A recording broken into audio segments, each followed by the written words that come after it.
Have you seen Boys in the Hood? Have I? I must have made you watch that. I don't know. You know all the American movies, not me. I don't watch movies. Shall we start? Yeah, we shall. Hello, everybody. Welcome to Break Fresh. I'm Lacine, aka the Pink Coconut, and this is Coop, inspired by Coop.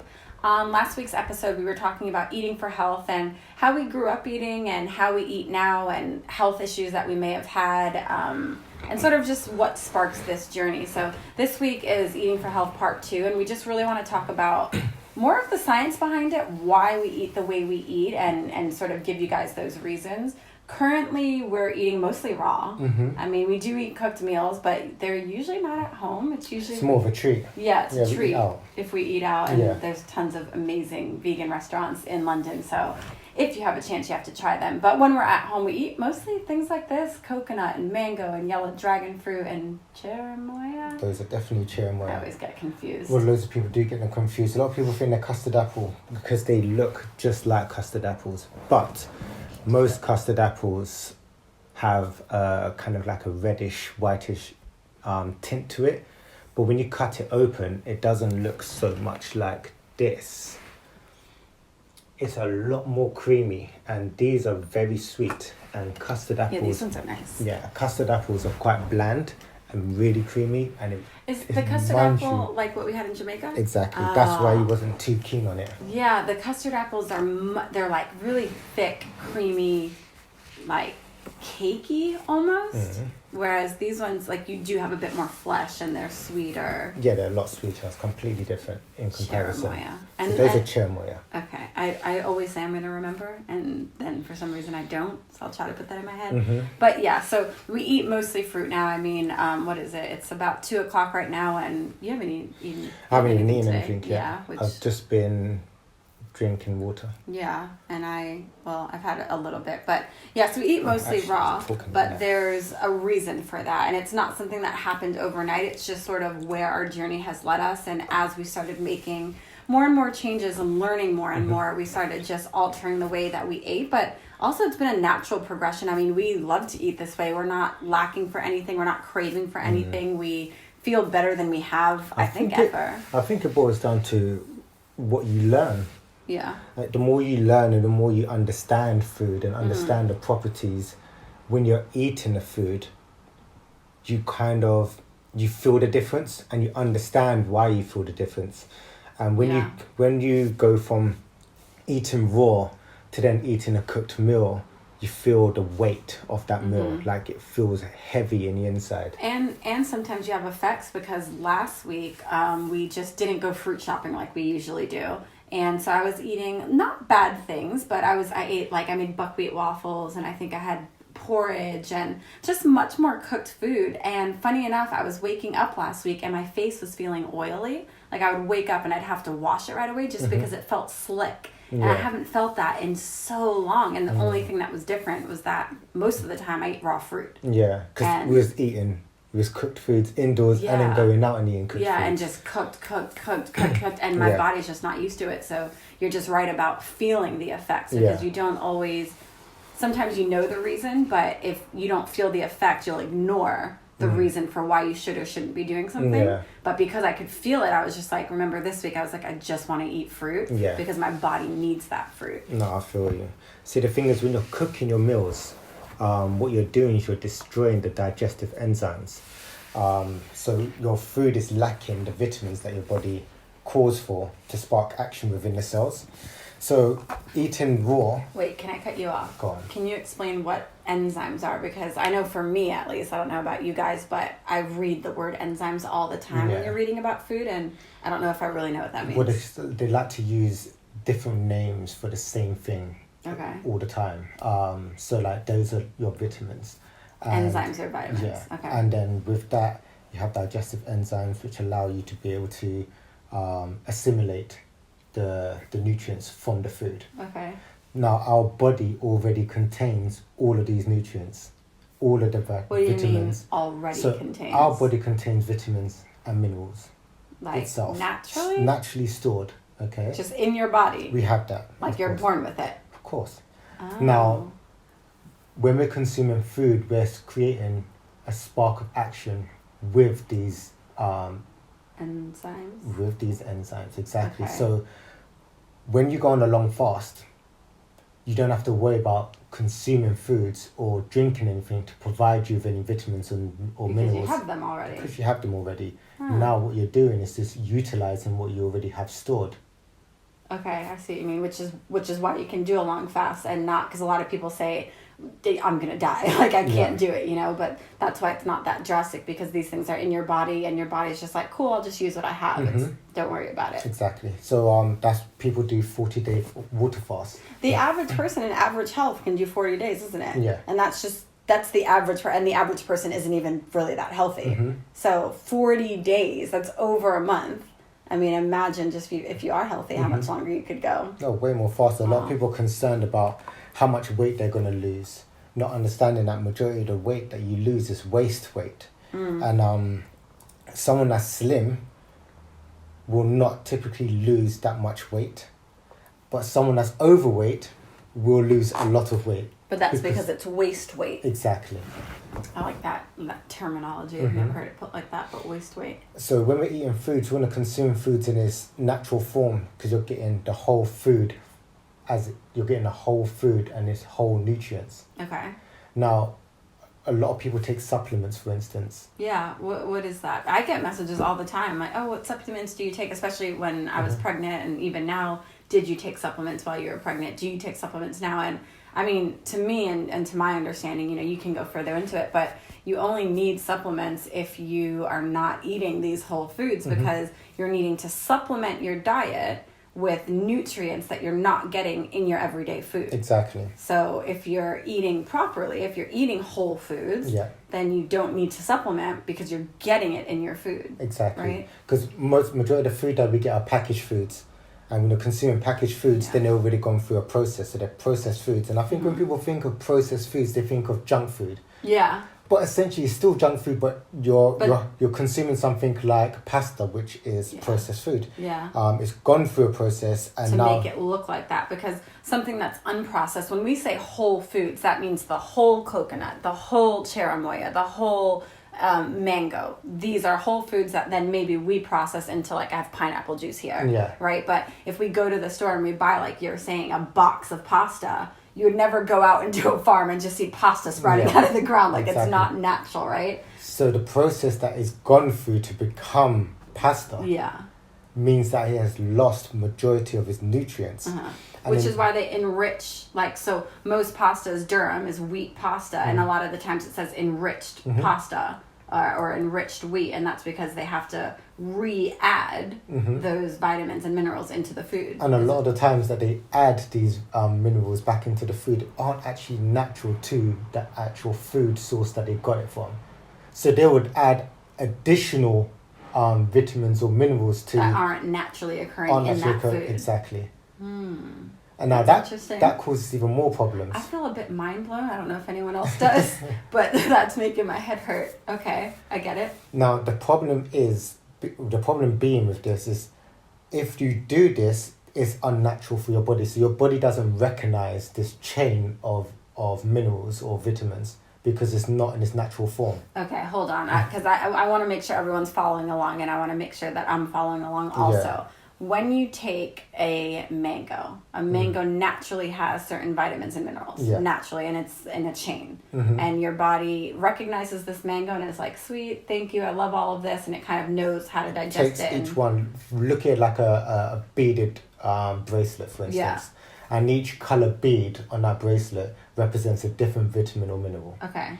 Now the reason why it comes in that chain, I would say like a chain or bracelet, is so that it's in its whole form, so your body can assimilate it a lot easier. It knows exactly what it needs to pick. It's going to break it apart and it's going to use it accordingly. Because it came from a whole source. Exactly.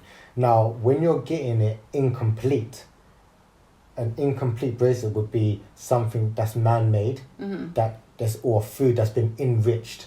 Yeah. And this chain is not a solid chain.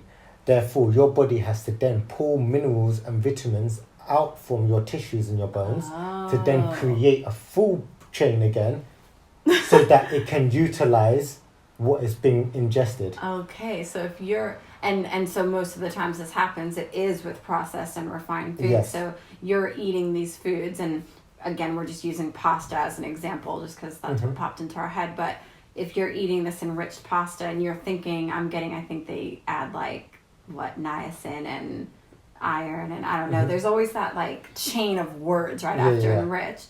So you're thinking you're getting these nutrients, but your body is like, okay, I'll take it. But now your body has to also pull from its stores of nutrients to be able to process those nutrients, which still makes you deficient. Yeah. Because you had to use what you had in order to ingest what you've just gotten. Exactly.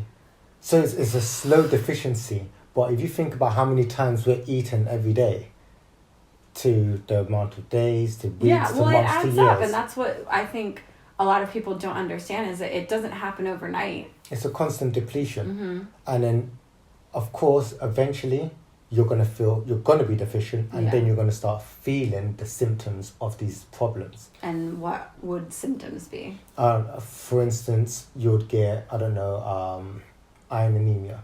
Now, let's look at iron anemia, for instance, as people that's anemic. For you to absorb iron, you also need to consume foods that's high in copper. Now, you would always have copper and iron would always be nearby each other. If you're deficient, if you have anemia, if you're deficient in iron, you're deficient in copper. Exactly. It's because copper helps for you to absorb, metabolize, and store iron. Okay. Copper also helps with the formation of your blood cells. Okay. And it also provides oxygen for your blood or for your body. Okay. So when you are iron deficient, you're also copper deficient. Why don't they tell people that? It's because they're not trying to tell people that. I mean, you know what? I feel like they don't even know. Honestly. Some people do know. They're the people that's up here. Yeah. But they're not trying to make... Yeah. You can imagine how much money you make of people being sick. Big pharma, right? Right, now, so... Everything is linked together. So from needing copper to absorb iron, cool, you got that. But you also need magnesium. For what? Now, magnesium also helps with the absorption of these minerals. And that also helps with the absorption of calcium, the assimilation of calcium, vitamin C. This is magnesium. Helps with, and what do you need magnesium specifically for? For copper or for iron? No. In general, magnesium is a strong mineral to have. But okay. So everything is always interlinked. Yeah. And of course, if you're consuming any fruit that had any iron in it, it will have copper in it, it will have magnesium in it, it will have these small chains because they all need each other for you to be able to assimilate it. I think I get it. So again, when you're eating these whole foods, it's coming with everything that it needs in order to be able to properly digest and absorb everything that this fruit or veg wants to give to you. But if you start pulling these things away from each other and taking magnesium on its own and copper on its own and iron on its own, now the body's like, thanks, but what can I actually do with this? Because it needs the rest of the bracelet. Exactly. In order to clasp. Exactly. Did you like that analogy? Just came up with that. So yeah, I mean, of course you could pop all these different pills, but at the same time you're still leaching. Well, and not to mention, I mean, if you're popping pills, it's synthetic, so thanks, but, so I get it. So this is why, again, you want your whole foods. Yeah. And again, whole foods being nuts, seeds, plants, fruit and veggies. Because anything else, I mean, I remember, growing up, we used to be like, oh, we're having a great meal tonight. We're like really cooking and we'd be having mashed potatoes. Yep. And the mashed potatoes came in a box. They'd be, I don't know if you've ever seen it. You guys, I know somebody has seen that. It wasn't Mash just in me. a box. No, yeah. They're like dried potato flakes. And you boil water and then you pour the flakes in. And then you would add like salt and butter and I think milk to make it like fluffy. And mashed potatoes. Yeah. But like growing up, we were like, that was a standard meal. It's just like, we're making mashed potatoes and we're getting this box of like potato flakes. Yeah. And obviously growing up that way, like, I didn't think anything of it. I was just like, oh, okay. Maybe like the only time we might have fresh mashed potatoes would be for like Thanksgiving. Thanksgiving. Ridiculous. Anyway, we would make them fresh then. But besides that, it was just like it came in a box. So, that being processed and getting orange juice, again, we're thinking like, oh, we're having our vitamin C and, we're being healthy, but that would be the same thing, isn't it? Because it's been processed, it's been pasteurized, so it can have a longer shelf life. Basically, what you're doing is ingesting toxins. They are poison. Anything that isn't in its natural form, that has to be, heated, concentrated, separated, becomes a toxin. So like you have sugar. If it came in its natural form, perfectly fine.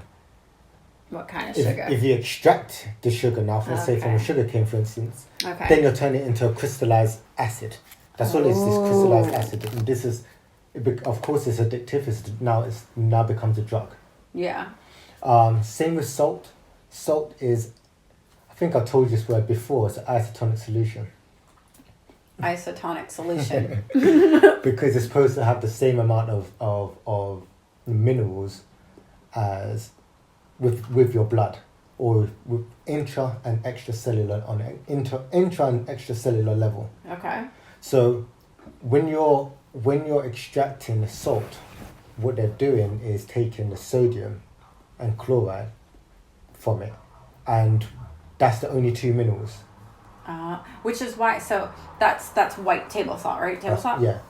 And that's iodine, right? Is that what you just said? Mm-hmm. So then when you have something like Himalayan pink salt, which is what we use, that has how many minerals? Should have between 75 and 82 minerals, I think it is. Instead of just the 2 minerals that you normally get. So it's not that salt is bad. It's that white table salt is depleted of everything that it should be, which makes it bad. Yes. And then what they do is they bleach it. Because we live in a society where anything that's white signifies that it's pure, and that it's makes good it for clean. you. Yeah. So this is why they'll bleach everything. So they even bleach wheat. Yeah. And bleach flour. And it even says like white bleached flour, bleached white flour. And again, first of all, when I was eating that way, and I think for most people who do eat that way, we don't think anything of it. Or I'm sorry, backwards. We don't even read the label. We don't know what's in it. But even as I started learning more about it and I did start reading labels, I didn't think anything of enriched or bleached flour. I just thought like, okay, whatever, that's wheat, that's good. Because you have to know too that they tell us wheat is good for us.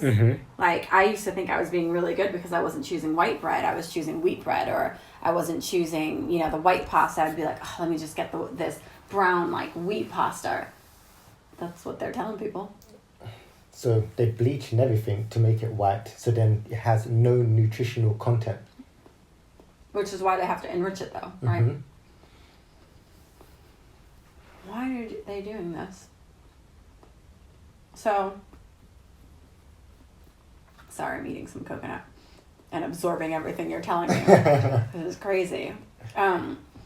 So for instance, let's talk about how our body absorbs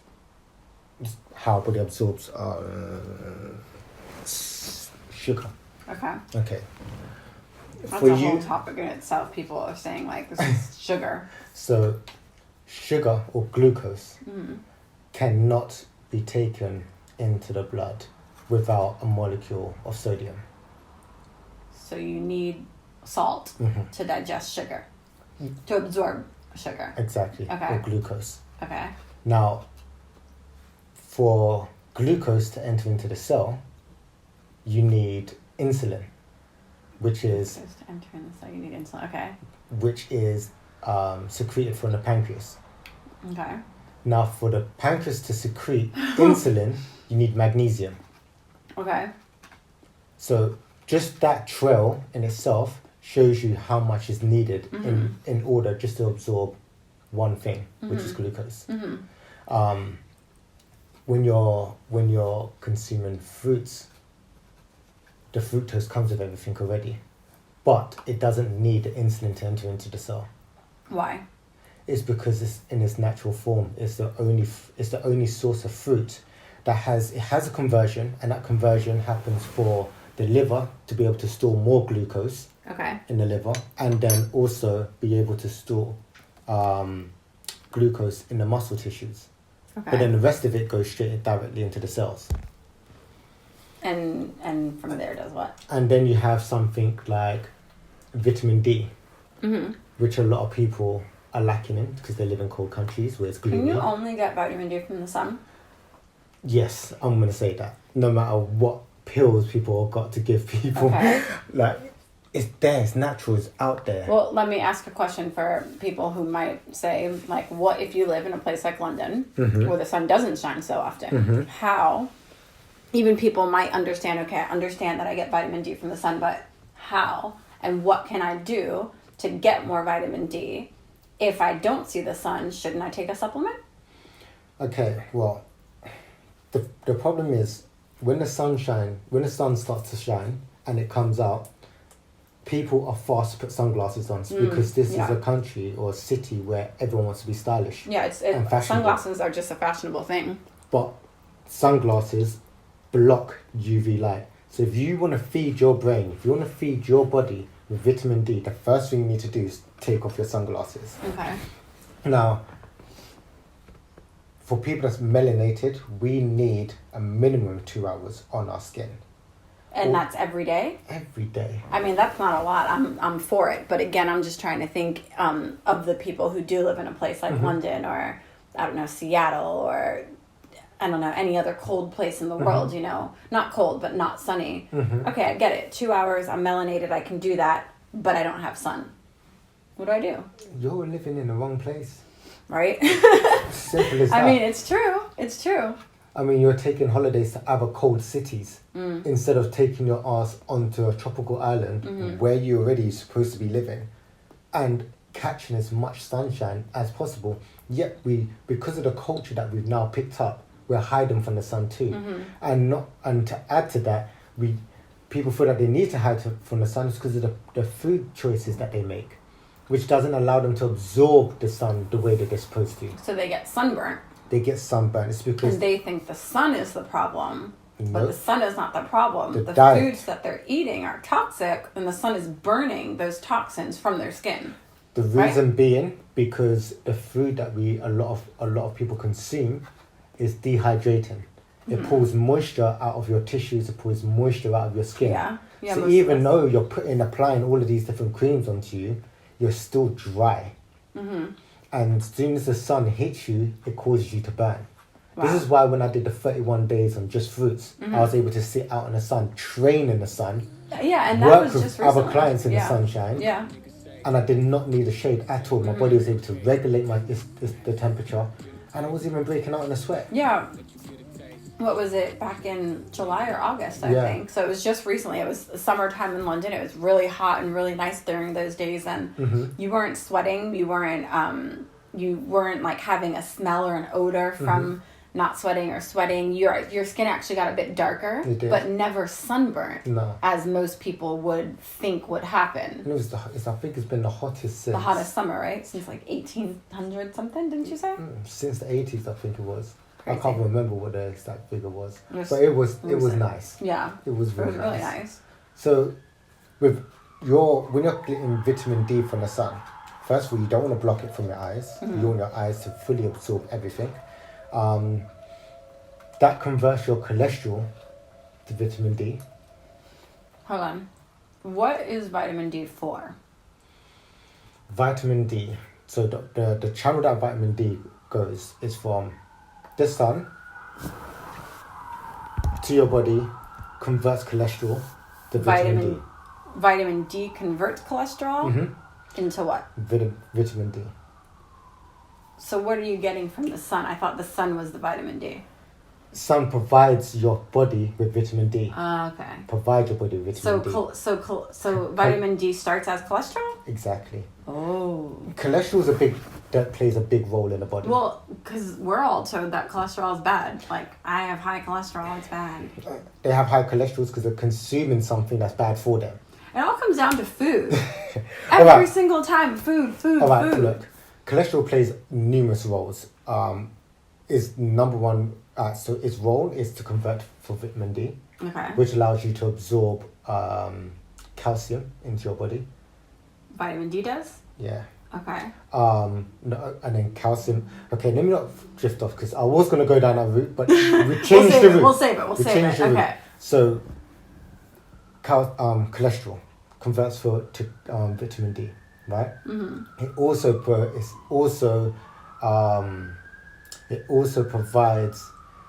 Cholesterol is also part of the production of hormones.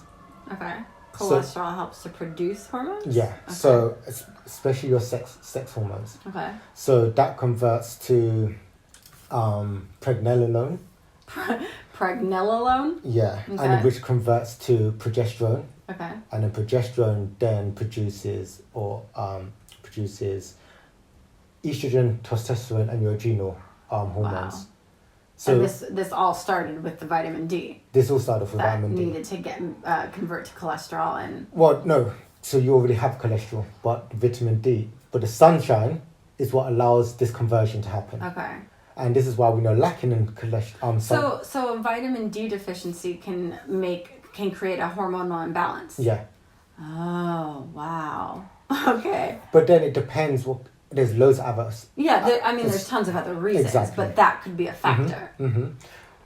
People that's got high cholesterol may be taking something like Lipitor, which lowers their cholesterol, which means that they're not able to receive vitamin D from the sun. Yeah, but like if you were taking blood lowering or cholesterol lowering like medication, isn't that just like putting a Band-Aid on a wound? Because of course cholesterol isn't bad, is it? No, but they have this stigma of saying, okay, well, there's good cholesterol and bad cholesterol. There's no such thing as bad cholesterol. Mm-hmm. There's nothing in our body that's bad for us. Nothing that your body makes or does, or no way that your body reacts is bad. We just have grown up and we live in this society that tells us to cover everything up. Mm-hmm. So if you smell, I need deodorant to smell better, but that's your food choices seeping out, like fermenting into your armpits, like right, putrefied acne, animal flesh, that's trying to come out. Yeah. If you have acne, if you have oily skin, so if you have high cholesterol, if you're taking cholesterol lowering pills, you're not doing your body any favors because you're still eating the same way, so your body's still having the same reaction. And it's still overproducing LDL, which has been known or publicly known as LDL, like bad cholesterol. So what is the purpose of cholesterol? So LDL is low density lipoprotein. Okay. That carries majority of the nutrients. So wherever there's a problem, it's gonna rush to that area to provide it with nutrients so it can heal itself. So let's say you're a heavy smoker. Okay. And you start creating holes in your artery walls, for instance. Which happens when you smoke. Exactly. What would happen is LDL will swoop in, it will fill those holes up. Oh. And what you're supposed to have done is stop smoking. Yeah, so that your body can. So it will fill those holes up until it can heal itself. So it's like, what's that stuff called that when you have what is it? Holes on the wall, plaster or spackle? No. It's plastering. So if you're chipping at your wall, if you're stripping the wall from the wallpaper, and you start chipping at the wall, you'll get a plasterer to come and they would fill the hole. Exactly. That's LDL. Okay. Then when you sand it down and make it flush again, that's HDL. That's high density lipoprotein, which is exactly good cholesterol because it's swooping it away now, all the excess. Oh. Now. But that's why it can then clog your arteries, is because if you are having this cholesterol that now needs to, it's like throughout your body because you're eating so terribly that your body's trying to repair itself, but now it's getting stuck. Yeah. Because you haven't stopped smoking. You haven't stopped making these food choices. So your holes are getting smaller and smaller and smaller and smaller, and then it's harder for blood flow to get through. Wow. Okay. This is why so many football players die on and off the pitch. Football as in soccer for you guys in America. Yeah, so there's a big difference on being fit and being healthy. Yeah. And if you're fit, that's all good. But if you have high cholesterol and you're running around the pitch for 90 minutes, your heart is not able to pump that blood in circulation. Didn't you say like how many football players have died? Over 110 since year 2000. Wow. So and that's all to do with like heart attacks and Heart stuff, attacks, right? heart failure, Wow. coronary And these artery are, I mean, disease. world-class athletes. I mean, when Mhm. you're playing soccer, you're running around. Like, it's not an easy sport to play. These guys are fit. They have some of the best trainers in the world. Yeah. But if you're still making the wrong food choices or lifestyle choices, your body can only keep up for so long. It doesn't matter what you look like on the outside. What's going on the inside? I mean, look at marathon runners. So many of them die before even making it to the finish line. That's Because they train super hard, but they don't eat super well. Well, you see a lot of these people, like especially athletes or marathon runners and stuff, everyone's going back to this protein thing. Well, this protein thing is because this is what has been pushed. Yeah, it's an agenda. Yeah. So then people's like, okay, let me just stuff my face with all this animal flesh. Mm-hmm. But then the bacteria within this animal flesh is what's causing them the problems. Mm-hmm. Is because what you have L-carnitine. And carnitine is an amino acid, which isn't an essential amino acid, but it's an amino acid. And these bacteria feed off of this carnitine. Okay. Now, carnitine is something that is used by the mitochondria in your cell to burn energy so that you have energy to run around. Okay. Now, these bacteria consume this carnitine and produce trimethylamine. And from trimethylamine, your liver then converts that to trimethylamine oxide. And then that is what produces an overload of cholesterol. And this is the reason why people on a paleo diet or people that consume a heavy meat-based diet end up with high cholesterol, to the point that if they're athletes, they are more prone to dying of a heart disease or heart attack. Because they're eating such like high protein, high meat diets. That's a huge problem for them. So not only to add to that, these foods are acid forming.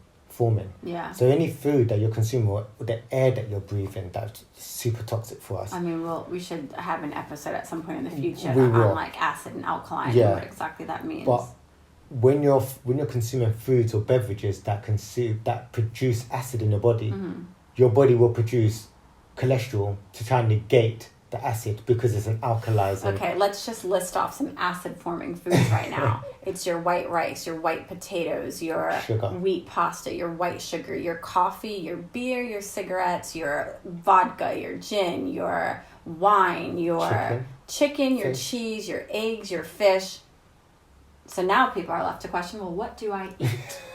What do I eat? Because that's everything I eat, isn't it? Majority of the time, yeah, that's most things that everybody eats. But it brings us right back full circle to what we were saying. The more you learn, the more you experience the way you feel, the more you sort of connect the dots, the more you will lead towards or follow the path of raw, whole living foods. I mean, it's just what it ends up becoming. And I don't think we're lacking for anything. I don't think we're wanting for anything. I think we're full, we're happy, we eat a lot. I mean, my daughter's 1 now, and I breastfed her for a year straight. She had nothing else at all. And I was... Low protein. Yeah, exactly. Low protein. I was never hungry. I was never, like, sick. There were never sort of these, like, side effects or symptoms. And it was just raw, whole fruits, veggies, nuts, seeds. And, I mean, we're feeling good, you know? It feels right. I think you guys have a lot to digest. I know I do. We just had a really, really intense conversation. We will be back next week with a totally different episode, but definitely subscribe to our channel, like this, let us know what you think, and also feel free to share with us suggestions on what you would like to hear in the future. And we'll talk soon. Bye.